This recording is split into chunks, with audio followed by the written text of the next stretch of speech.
Qu'est-ce que c'est? Une Bible? Tu lis la Bible, Ringo? Pas tous les jours. Au large biblique. Le podcast qui explore la Bible. Bienvenue à toutes et à tous sur Au large biblique, le podcast qui explore la Bible. Nous avons laissé la dernière fois Jérusalem et ses habitants dans la plus grande détresse. Pourtant, du côté adverse, l'attitude de la Judée se préparant au combat surprend. Holoferne s'irrite de cette initiative. Il demande à juger, évaluer la situation avec ses officiers. Un certain Achior intervient pour émettre son avis, son jugement sur ce peuple, mais au final, c'est lui qui sera jugé et condamné par Holoferne. Mais pour quelle raison? Qu'a-t-il commis ou dit de répréhensible? C'est ce que nous allons découvrir avec cet épisode.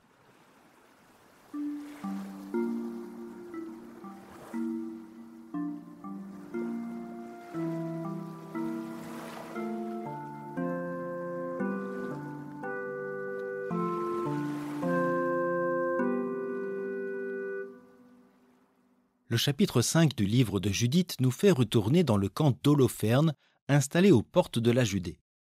L'ambiance détonne avec les victoires acquises précédemment sur les cités côtières. Effectivement, ces dernières s'étaient rendues aux troupes du général assyrien en l'échange de leur total asservissement.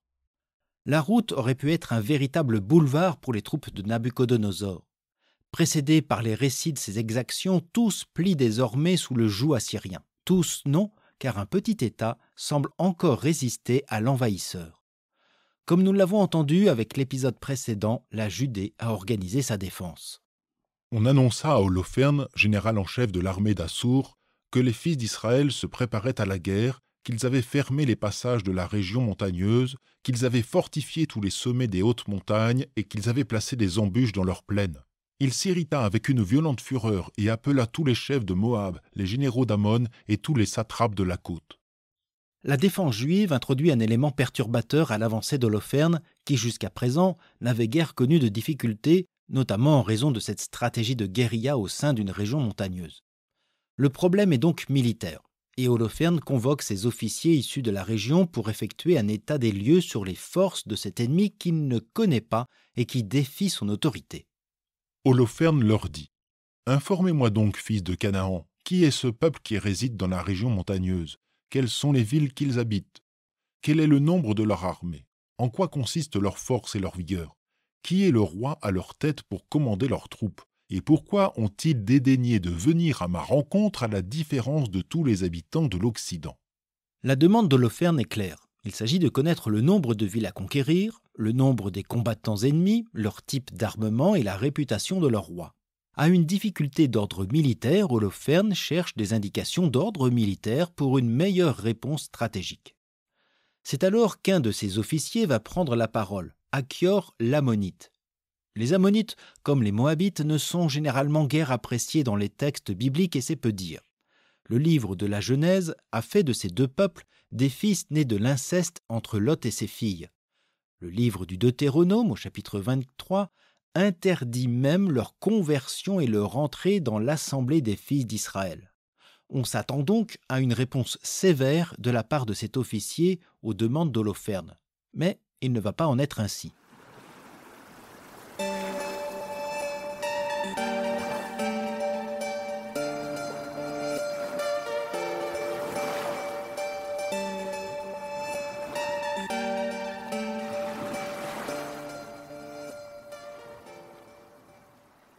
Le discours d'Achior à Holoferne prend une toute autre tournure qu'un rapport militaire.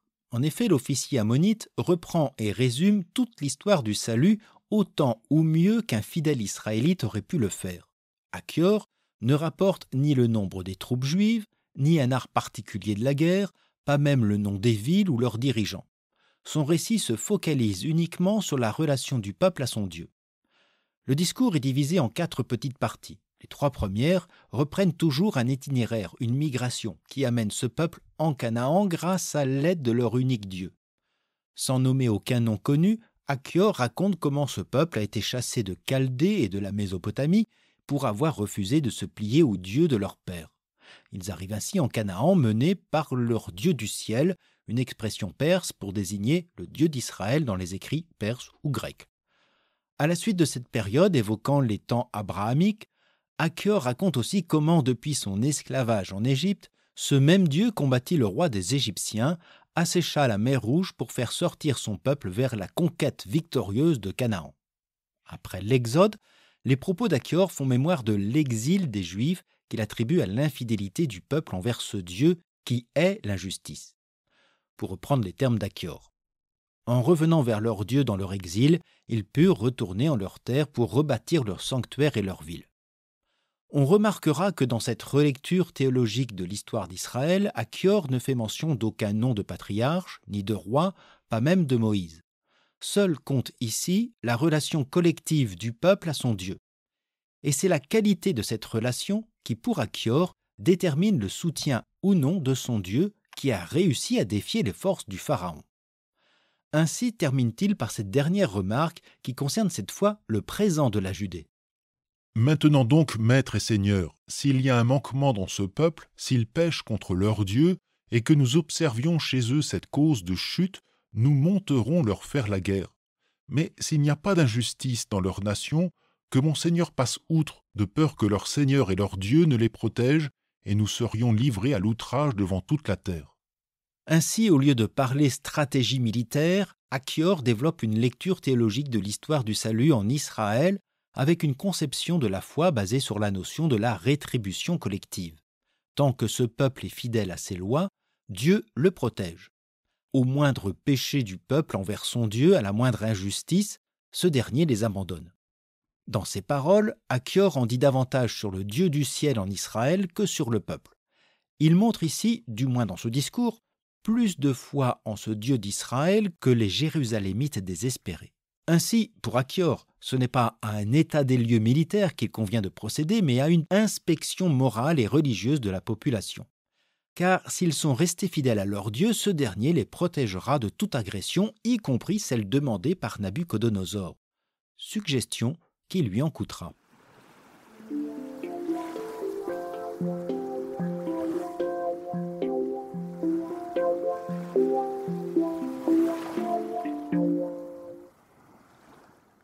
On comprend pourquoi les propos d'Achior ne seront pas reçus par Holoferne et les autres officiers. D'une part, ce type de discours ne répond pas à la demande initiale du général assyrien. Bien plus, il semble dire à Holoferne « Quelle que soit la tactique choisie, quelles que soient tes forces engagées, quel que soit ton courage ou ton héroïsme, seul compte la décision de leur Dieu. » Autrement dit, d'une certaine manière, Holoferne doit se soumettre à ce Dieu. C'est lui qui, selon Achior, aura le dernier mot. Du point de vue du lecteur, Achior se place davantage ici dans la posture d'un prophète que d'un conseiller militaire, et c'est bien ce que lui reproche Holoferne, qui élargit sa colère à tous les autres Ammonites et Moabites présents. Une colère qui dit encore sa détermination à ne suivre que la volonté de son Seigneur et Dieu, Nabuchodonosor. Quand cessa le tumulte des hommes qui entouraient le conseil, Holoferne, général en chef de l'armée d'Assour, dit à Achior, en présence de tout le peuple, des étrangers et à tous les fils de Moab, « Qui êtes-vous donc, toi, Achior, et vous, vendus à Éphraïm pour nous avoir fait une prophétie comme aujourd'hui et nous avoir dit de ne pas combattre la race d'Israël parce que leur Dieu les protégera? Qui est Dieu, sinon Nabuchodonosor? C'est lui qui enverra sa force et les exterminera de la face de la terre, et leur Dieu ne les délivrera pas. Mais nous, ses serviteurs, nous les frapperons comme un seul homme, et ils ne soutiendront pas la force de nos chevaux. Car nous les brûlerons pêle-mêle, leurs montagnes s'enivreront de leur sang, et leurs plaines seront remplies de leurs morts. La plante de leurs pieds ne résistera pas devant nous, mais ils mourront d'une mort tragique, dit le roi Nabuchodonosor, le Seigneur de toute la terre, car il dit, et ses discours ne seront pas de vains mots. Holoferne a bien saisi le sens des propos d'Achior qu'il qualifie de prophétie, et d'Achior donc de prophète. C'est assez ironique quand on sait que la suite du récit lui donnera en partie raison. Il se refuse à entendre un discours religieux. Le fait qu'il désigne ici Nabuchodonosor comme l'unique Dieu peut s'entendre de plusieurs manières. La première est de considérer l'expression « Qui donc est Dieu sinon Nabuchodonosor ?» au regard de la divinisation du souverain pratiquée dans l'Antiquité moyen-orientale et plus tard durant l'Empire romain. Cette divinisation avait déjà été entendue au chapitre 3 lorsqu'Holoferne détruisit les lieux de culte afin que toutes les nations adorent Nabuchodonosor et lui seul. Mais l'on voit bien ici qu'il ne s'agit pas de considérer Nabuchodonosor comme un dieu, mais comme le seul et unique dieu. Les faits donnent raison à Holoferne. Depuis la Médie d'Arphaxad jusqu'aux cités côtières du Levant, l'entreprise de Nabuchodonosor n'a subi aucun échec. Tous adoraient divers dieux, et pas un n'est venu à leur secours. Tous ont plié devant Nabuchodonosor. La conception de Dieu, de tout Dieu, tient ici à sa capacité à combattre. Un dieu de guerre, un dieu possédant une puissance et une force manifeste, soutenu par ses serviteurs combattants. C'est ce que rappelle Holoferne. Nous, ses serviteurs, nous les frapperons comme un seul homme, et ils ne soutiendront pas la force de nos chevaux. Soutenir la divinité de Nabuchodonosor, c'est paradoxalement une vision athée. Il n'y a pas de Dieu aucun, puisqu'aucune manifestation divine n'a barré le chemin de Nabuchodonosor. Leurs lieux de culte sont donc vains et inutiles, le seul Dieu à craindre et à vénérer, c'est le souverain assyrien et ses armées. Paradoxalement, Achior va dans le même sens. Sa relecture de l'histoire d'Israël reprend cette conception d'un Dieu interventionniste et combattant. Celui qui a protégé les siens lorsqu'ils ont été chassés de la terre chaldéenne pour les faire habiter en Canaan, leur offrant prospérité et richesse. Lorsqu'ils furent asservis en Égypte, c'est le Dieu du ciel d'Israël qui a combattu le roi des Égyptiens et asséché la mer Rouge, les soutenant dans la conquête de Canaan. Achior avance ainsi des faits, selon lui probants, pour montrer que la puissance du peuple tient avant tout à celle de son Dieu, tant que ce peuple lui reste fidèle. La suite du livre donnera-t-elle raison à Achior, à ces habitants de Jérusalem qui ne cessent de crier pour que leur Dieu vienne les défendre comme bientôt les gens de Béthulie? On voit ici que ce qui est en jeu va être non pas l'intervention divine, mais plutôt sa manière d'agir qui ne sera pas celle attendue. Quoi qu'il en soit, le discours d'Achior vient contester la toute-puissance de Nabuchodonosor et la puissance armée d'Holoferne. Achior l'ammonite a tenu un discours qui le fait passer pour le défenseur des Judéens en donnant un tel crédit à leur Dieu. Or, un tyran totalitaire ne souffre d'aucune contestation. Holoferne fait alors saisir Achior, qui, pieds et poings liés, est jeté au pied d'une montagne où se situe Béthulie, afin qu'il soit exterminé avec, je cite, « toute cette race évadée d'Égypte ». Achior n'a donc pas été entendu dans son jugement et subit celui implacable d'Holoferne. Son destin est donc scellé à celui de la Judée et de son Dieu.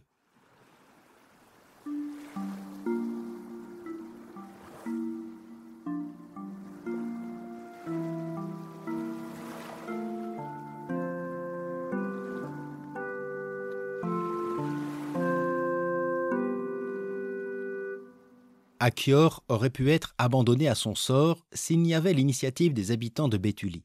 La ville, ou plutôt le village, va désormais devenir le lieu de l'intrigue principale avec le camp d'Holoferne. Il y a là un mouvement de focalisation, depuis Ninive, les régions côtières, Jérusalem et la Judée, et maintenant Béthulie. Les fils d'Israël descendant de leur ville arrivèrent à lui. L'ayant délié, ils amenèrent Achior à Béthulie et le présentèrent au chef de leur ville. C'était en ces jours-là Osias, fils de Mika de la tribu de Siméon, Cabris, fils d'Othoniel, et Carmis, fils de Melchiel. Ils convoquèrent tous les anciens de la ville, tous les jeunes gens et les femmes accoururent à l'assemblée. Ils placèrent Achior au milieu de tout le peuple, et Osias lui demanda ce qui était arrivé. Dans sa réponse, il leur apporta les paroles du conseil d'Holoferne, toutes les paroles qu'il avait prononcées au milieu des chefs et des fils d'Assour, et toutes les grandes déclamations d'Holoferne contre la maison d'Israël. Le contraste est saisissant entre la scène de la condamnation avec l'abandon d'Achior à la mort et celle de l'accueil des habitants de Béthulie et leur hospitalité. Alors qu'Holoferne exécute Achior après l'avoir écouté et refusé son jugement, les habitants de Béthulie accueillent d'abord Achior avant de se mettre à son écoute. Achior est délié, c'est-à-dire libéré de ses liens, symboliquement de son lien avec Holoferne. Le détail n'est pas anodin. Ensuite, il est conduit devant les chefs de la ville qui organisent une comparution dans les règles en rassemblant tous les habitants pour l'entendre. Ses propos portent sur 3 éléments. Les paroles du conseil d'Holoferne, c'est-à-dire leurs interrogations à propos de la défense judéenne, son discours sur l'histoire d'Israël et son Dieu, et enfin les promesses sous forme de menaces proférées à l'encontre d'Achior et de tous les habitants de la Judée. La réaction du peuple va également se faire en 3 moments qu'on pourrait mettre en parallèle avec les propos précédents d'Achior. D'abord, le peuple se prosterne et s'adresse à son Dieu pour rappeler son alliance face à l'entreprise assyrienne. Seigneur, Dieu du ciel, regarde leur insolence, aie pitié de l'abaissement de notre race et regarde en ce jour le village de ceux qui te sont consacrés. Puis en un second temps, comme en réponse aux paroles d'Achior à Holoferne, le peuple vient consoler et féliciter l'officier ammonite, ce qui montre leur accord avec ses propos. Enfin, celui-ci reçoit l'hospitalité d'Ozias, une sanction positive qui contraste avec la condamnation d'Holoferne. Ozias l'emmena de l'assemblée dans sa maison et fit un banquet pour les anciens. Ils appelèrent le Dieu d'Israël au secours pendant toute la nuit. L'organisation d'un banquet en plein drame peut paraître surprenant, et c'est d'autant plus surprenant que le grec emploie le terme potos, désignant un partage de boissons ou une beuverie. Ce sera le cas pour le banquet fatal d'Holoferne. Sans doute que ce repas prépare justement ce contraste. À la beuverie à laquelle sera conviée Judith s'oppose cet apéro, dirions-nous, auquel participe Achior. Les deux personnages seront souvent mis en parallèle. Tous deux vont passer d'un camp à l'autre, involontairement pour le premier, volontairement pour la seconde. Mais le moment est ici important. Il montre qu'un ammonite est accueilli à la table d'Ozias lors d'un banquet. Le mot potos est peut-être repris de la version grecque du livre de la Genèse lorsque les anges reçoivent l'hospitalité de Lot à Sodome. Le repas n'est pas seulement le signe de l'hospitalité, mais désormais un moment de communion et de prière. Ils appelèrent le Dieu d'Israël au secours pendant toute la nuit. Le pluriel de la phrase désigne les convives de la maison d'Ozias, y compris désormais Achior. Ce qui peut encore nous surprendre. Les propos d'Achior qu'il a rapportés à Béthulie sont quand même pleins d'espérance. Dieu combat pour son peuple et dans son histoire, lui est toujours venu en aide, sauf quand ce peuple s'est détourné de lui. Ils appelèrent le Dieu d'Israël au secours pendant toute la nuit. Le fait que tout se déroule non pas lors d'un jeûne accompagné de rites de deuil contraste avec l'attitude et la prière des grands prêtres de Jérusalem. L'appel au secours ici, au cours de ce potos, ce petit repas, j'ose pas dire apéro, semble empreint davantage de confiance. D'ailleurs, précédemment, on criait vers ce Dieu. Ici, le verbe a changé. Le rédacteur a utilisé le verbe le plus neutre, epikaleo, appeler ou invoquer. Ce qui évoque, en ce contexte, un regain de confiance en ce Dieu qui viendra à leur secours, comme autrefois, ou peut-être autrement, ou peut-être pas du tout.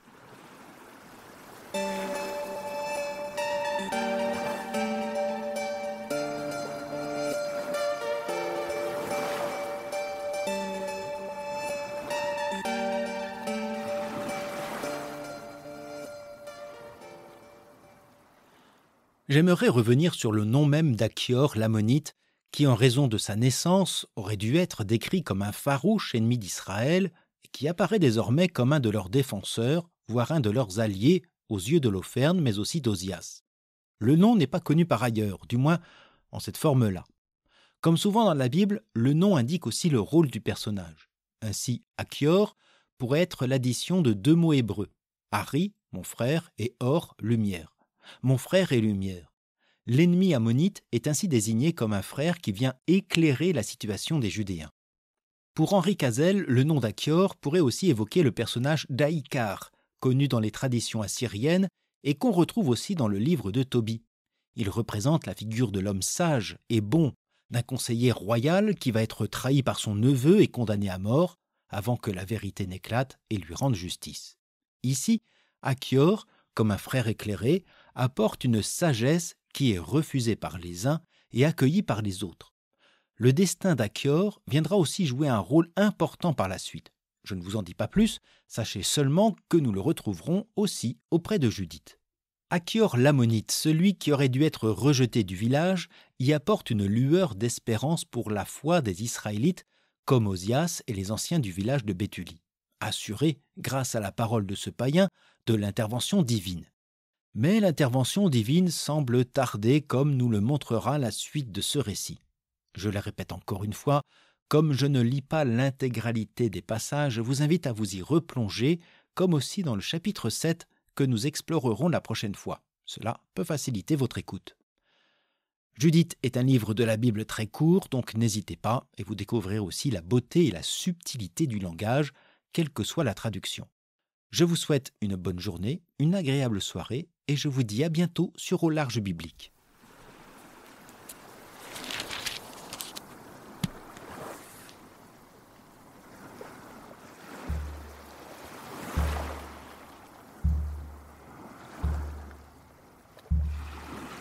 Au Large Biblique est un podcast créé et animé par François Bessonnet, prêtre et bibliste.